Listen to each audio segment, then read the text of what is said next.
আসসালামু আলাইকুম। এই মুহূর্তে আমরা ব্ল্যাক ম্যাজিক আঙ্গুরের ট্রাই করব।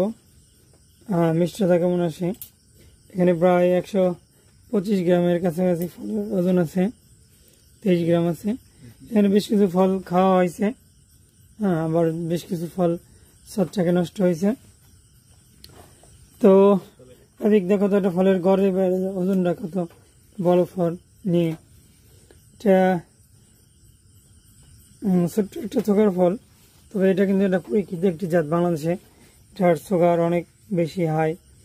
বেশ কিছুদিন আগে এক ভাই ছাদ বাগানে এটার TSH ব্রিক্সমান সে 20 পেয়েছিল। দেখো তো কত আসছে এটা।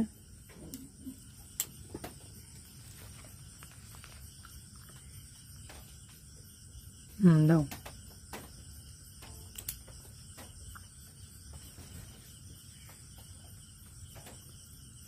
কত?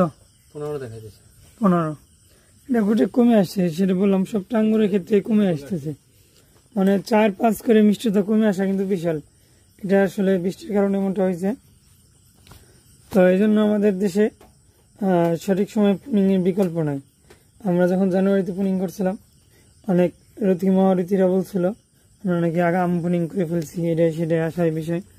আসলে আর্লি পুনিংয়ের বিকল্প নেই। আপনি যদি অনেক লেট করে পুনিং করে ফেলেন, গাছ যদি ডরমেন্সিতে যাওয়ার উপযুক্ত হয়ে যায়, তখনই আপনার পুনিং করা উচিত। তাহলে আপনি আবহাওয়ার আগে, বৈরী আবহাওয়ার আগে আপনি ফলগুলো বাজারজাত করতে পারবেন। তো এগুলো বুঝবেন। আমরা এখন বলতেছি, আমাদের কথা আপনাদের ভালো লাগে না। যখন নিজে এগুলোর ভুক্তভোগী হবেন, তখন কিন্তু সেই বাস্তব জায়গায় আপনারা ফেরত আসবেন। এটাই বাস্তব।